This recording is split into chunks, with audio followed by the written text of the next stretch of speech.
Welcome to YourTown. My name is Joy Anderson. I'm the Member Relations Manager for the Monterey Peninsula Chamber of Commerce, and I'm your host today. And my next guest is Sharon Pira with the Rotary Club of Monterey, Cannery Row. Welcome, Sharon. Thank you. Thank you, Joy. Great to have you here. I'm going to ask you a little bit about the club, but I just wanted to kind of preface that you are the immediate past president of the club, correct? That's right. Okay. That's right. We do our transition on July 1st. So I am. Okay. So you're a newly past president. Immediate past president. Yes. Well, you had a fantastic year, but let's kind of backtrack a little bit. I want to talk about Rotary in general, but also a little bit more specific about the Cannery Row Club. So I know people aren't quite sure what Rotary is, what Rotary does. They hear about it. So kind of fill us in a broad spectrum of Rotary. Well, Rotary, it's a place where people come together, and we come together sometimes just to have fun. Sometimes we come there to network with other people. But I think the theme for Rotary is service above self, and I think what really attracts people to Rotary is the chance that we get to really serve, to really help people in need. And we do a lot of projects here on in the area that we live in. We do projects with other clubs. So it's just a great way for people that, might want to make a difference, might want to do something more than just their work and play and family, and want to reach out and do a little bit more. Okay. So I think a lot of it is that it's just like-minded people getting together to support, a project, a cause, whatever it might be. Definitely. Okay.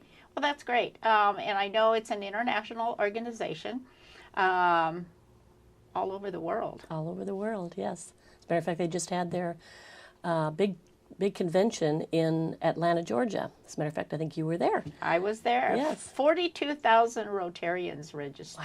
Wow. I mean, yeah, it was pretty incredible. That's a city. It's it is a city. In fact, the current president of the club, Ed Smith, who is a council member in Monterey, said there are more people here than there are in our own cities. That's right. So you can just kind of see the impact of what it's all about.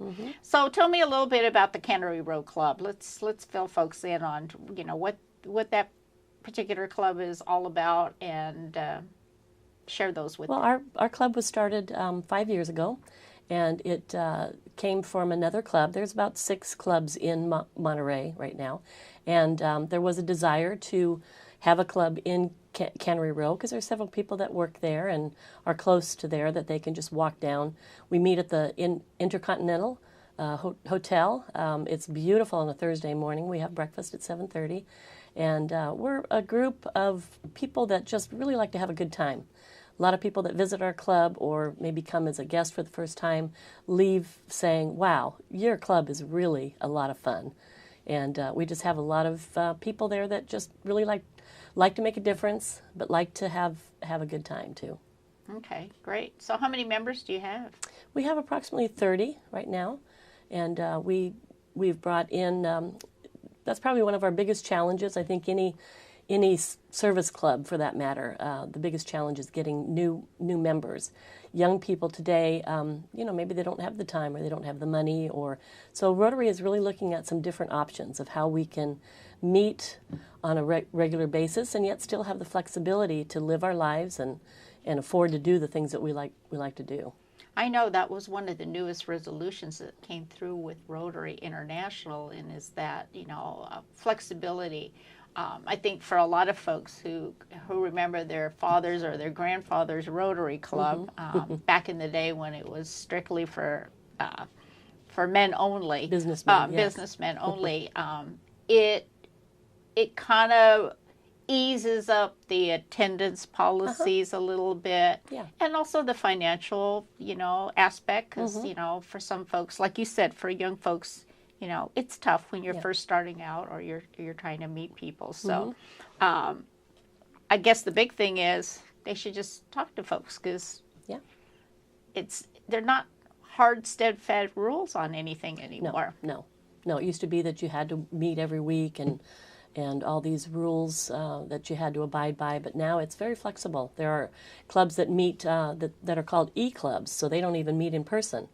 And once you become a Rotarian, you have the advantage of going to visit any club.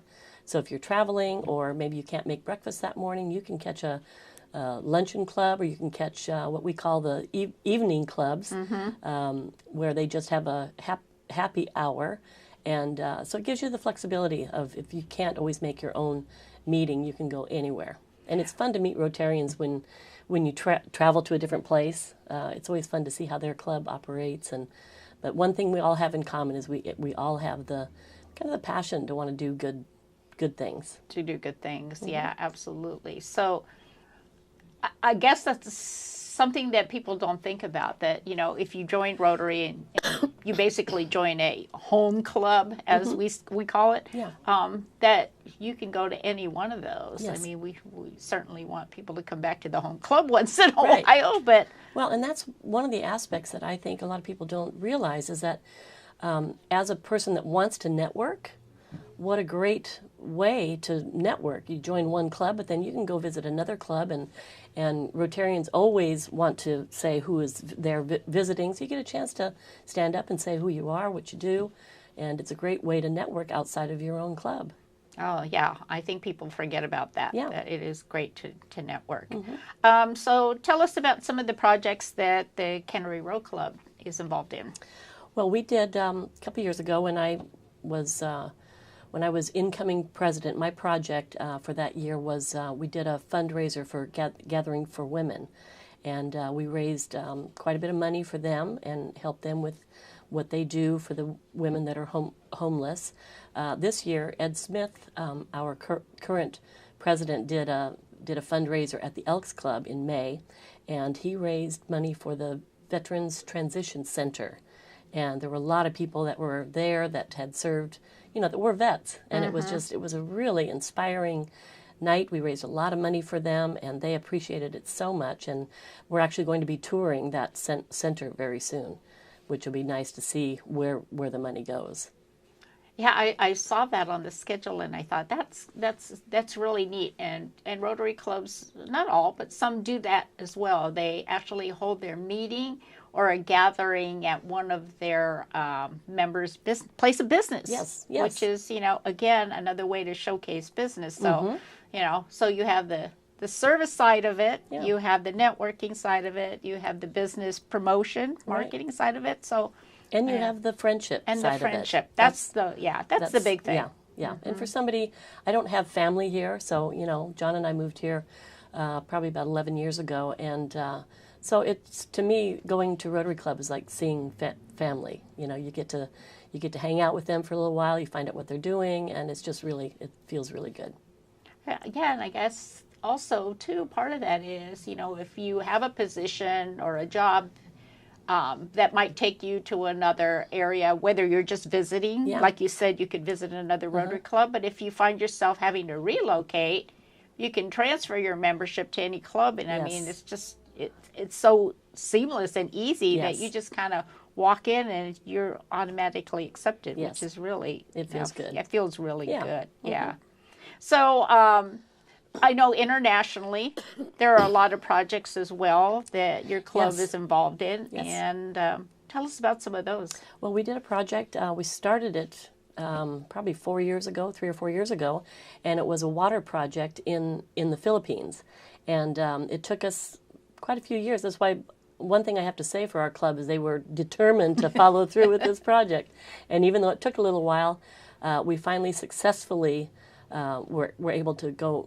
make contact with a club there, and then because you have to contact a club in the area that you're working with, and then they had to do all the work to get the water project going, and just so happened that we found one of the district governors in the Philippines had a club member that actually was from here. And so it was a perfect, seamless project at that point. And so we got that completed at the end of January this year. And we got pictures sent back. We had a beautiful plaque that they've put on the site that shows that Cannery Row Rotary helped with that. and that just feels good because these kids were going to school and having to carry their water all the way to school, sometimes for 2 miles.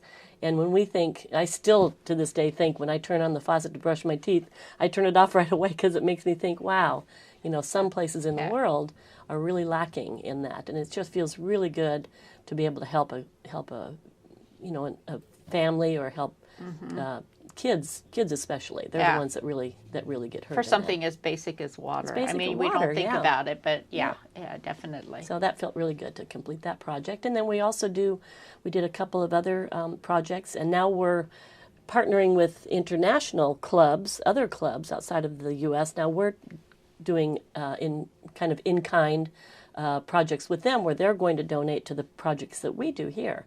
So it's not always our money going over there. There is the other side of it, that their money comes back here too. Yeah, there's a lot of collaboration that goes on when you do a project, especially an international project. Well, even a local project, because you team up with other clubs, but internationally. And I think that's what the really cool thing is, that, you can come up with an idea or a need, and then reach out and other clubs that are interested in the same causes or partner with you, and then Rotary actually matches those funds that you are able to you put in and matches that, so the money doubles and triples and quadruples. Yes, exactly. Yeah, it's wonderful. We're doing one, as a matter of fact, we're starting a new project this year with CPY.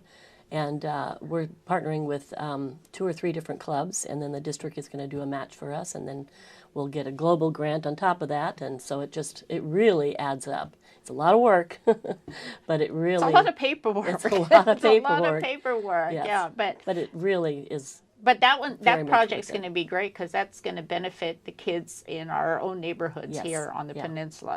Yeah. So that feels good, too. That's great. So you've been in Rotary now how long yourself? 4 years. 4 years. Yeah. 4 years. And you're active.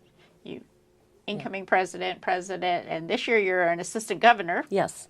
For how many clubs? 6 clubs. 6 clubs. Yeah. Okay. So you have your own territory.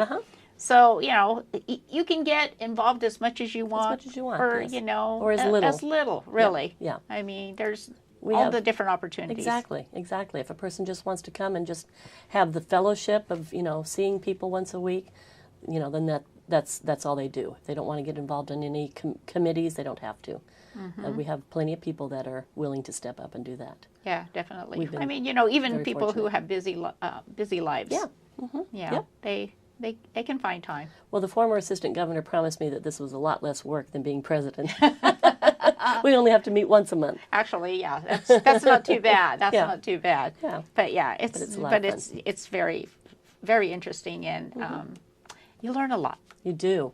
You learn a lot just about your own area and multiculturally too. Yes, absolutely. So our club is a really international club. I think that's part of what I love about it too, is we have people in our club, you from the Philippines, we have people from Turkey, we have people from Korea, we have people from Japan, just everywhere. And our demographics as far as age and, we're pretty... Yeah, we run the gamut. We've got 2 young people that came into our club this year, and they bring another special... Oh, yeah. The millennials, that's another group that's a little challenging. We do things, maybe we do happy dollars, where you put a couple bucks in, and we talk about what we're happy. So we don't fine our members for things. We do happy dollars, and it was so funny because one of the millennials stood up and said, "I don't carry cash."